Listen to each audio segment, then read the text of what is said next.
20 fantasy points, 19 fantasy points, 16, 13, 11, 12, 10. That is what some of our top defenses in Week 10 got us in fantasy football. So if you think picking the right defense doesn't make you the winner in fantasy, I would point to this right here and say it absolutely can make you a winner or a loser on a weekly basis. We're going through the top 12 defense for Week 11 fantasy football, and I'm the only fantasy YouTuber who covers defense multiple times a week. So make sure to go down there, drop a like on this video, and subscribe to the channel to show your support. So getting into our first tier right here, this is an elite first tier. I have not felt this way about my first tier of defenses in a while. The Lions defense versus the Jacksonville Jaguars, they're my number one. Listen, the Lions defense has been outstanding in fantasy football for most of the last month. It's ironic because without Aiden Hutchinson, they're still getting after the quarterback at a ridiculous pace right now. Like 24 sacks on the year, that doesn't tell the full story.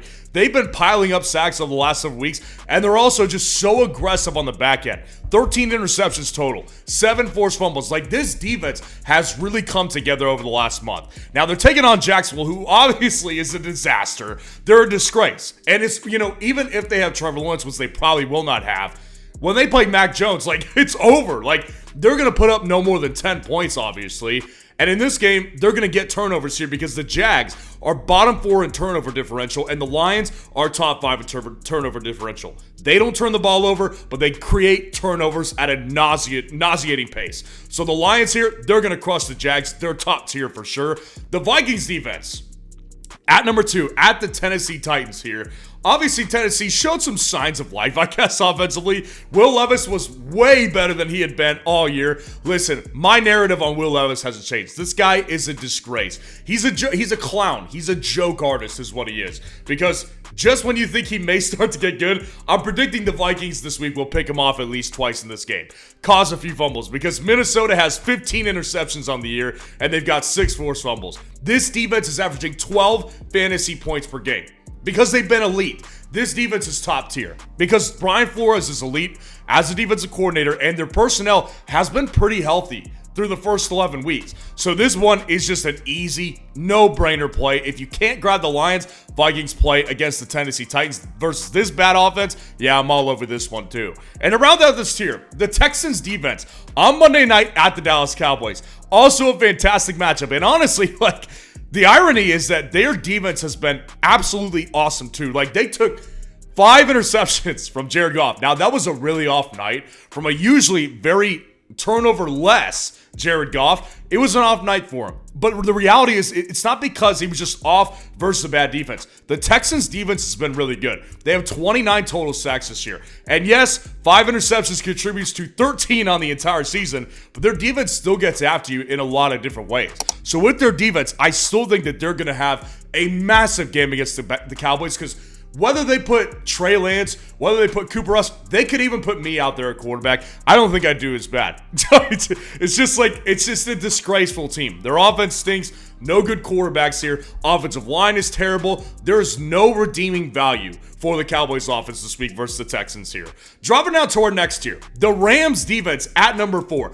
At the New England Patriots, listen, I consider just sneaking them into tier 1 as well because the Rams defense has been largely very good over the past month of fantasy football. Now, obviously, they didn't have the greatest night, I guess, per se, versus the Miami Dolphins on Monday night. But the Los Angeles Rams were still getting after Tua, which is exactly what I predicted would happen versus the Miami Dolphins because their pass rush is very good. They also were able to get a turnover as well. So with the Rams defense here, they're combining that physical pass rush against the worst offensive line in football. The Patriots have the worst. And also, Drake May does turn the ball over. He is not playing clean football right now. So you give them 5 sacks in this game, which I think is easily possible, and you give them a turnover or 2, the Rams defense is going to be excellent because the Patriots on top of that are just not going to score many points in this game. The Dolphins defense at number 5 versus the Las Vegas Raiders. The matchup is obviously incredible. This is arguably the best matchup of the week, and I will say this. The Miami Dolphins defense was really good on Monday night versus a potent offense with the Los Angeles Rams.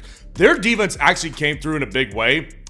And it's not like they had the best fantasy game, but they had the best fantasy game of their season for sure. And they got after Matt Stafford, 4 sacks on Monday night. Now, this defense has not been good any other time this year. So it's really hard for me to just say, yeah, Dolphins are like an easy top 5. They're top 5 because of matchup this week. I love the matchup. It's absolutely fantastic. But I do have concerns here because obviously their defense has not been very good. But it just kind of cancels it out when you're taking on the Raiders. Even though they're off a bye week, their team, worst turnover differential in the entire league. They're atrocious. They can't hold on to the ball. So they're not going to score many points either. Raiders are a mess. Dolphins look like they're on the rise. I think they come in with some momentum in this game, and I think they take advantage of it. The Packers defense at 6 to round this tier out. At the Chicago Bears. Now with the Green Bay Packers, their last several games have not been good. They started out the year really hot defensively. Their last several games have been very disappointing. They've gone from like the defense number 2 all the way down to the defense number 8 on the year. Like they're still a good defense, and that's why I like them versus the Bears. The Bears obviously fired their offensive coach, Shane Waldron. Good riddance to him. But their offense, the one thing about it, they don't really turn the ball over that much. They just aren't moving the ball very well. Now, whether or not they move the ball better without Shane Waldron this week, that remains to be seen. I think that what I've seen from Caleb, honestly, you can't put it all on Waldron.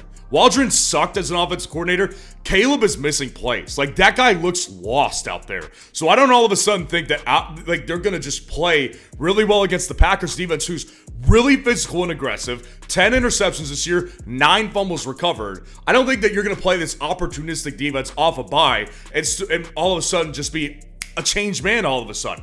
I don't see that happening. I see the Packers having a good game because they force turnovers, they get after the quarterback, and they're just a really physical defense all around. I like them out of the bye here against the Chicago Bears. One thing I also really like this week because it makes so much sense. Aaron Rodgers, the 40-year-old man, getting more than 0.5 total yards. That's what his projection is on Underdog this week. It is a sweat-free pick. You're winning free money, basically, when you hit the higher on this one. And if you haven't joined Underdog yet and you want to take advantage of this one, go down in the comments, grab the link that's there, use code FFN to sign up for Underdog. When you hit the higher on this sweat-free pick with Aaron Rodgers this week, they will match your first deposit 50% up to $1,000 in bonus cash. Dropping down to our next tier right here. The 49ers defense versus the Seattle Seahawks. The 49ers defense has been largely really, really good for the entire season. Their defense right now is the defense number 12, and they've been kind of like the Bills, where some games they've been a little bit streaky. They've had some really big pop games and then some lower games than expected. Like the Bucs game, that should have been a much better outcome for them,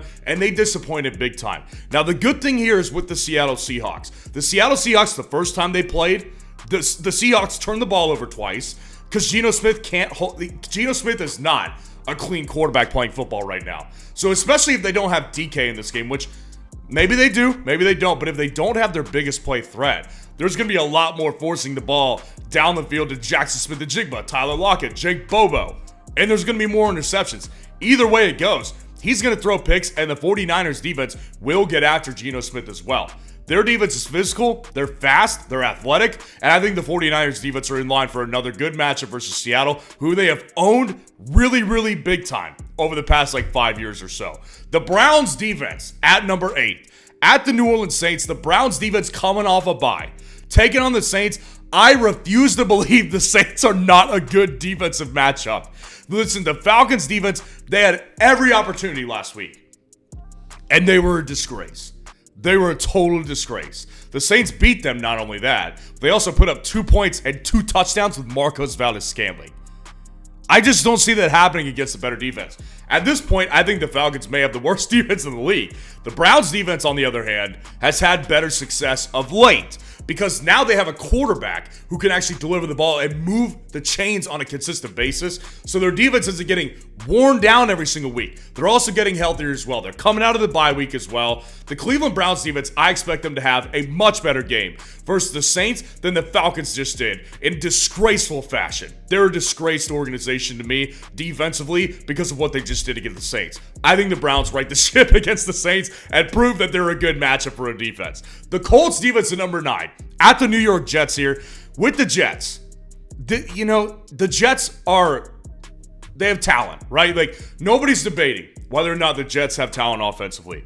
What you can also not debate either is they are so streaky. They have weeks where they can get you 25, 27 points, and weeks where they can get you what they did against the Cardinals. Which week do you think, which version of the Jets are we going to see this week? Well, the Colts defense, their defense has gotten a lot of dog this year. including for me, but the Colts defense is the defense number 15 on the year.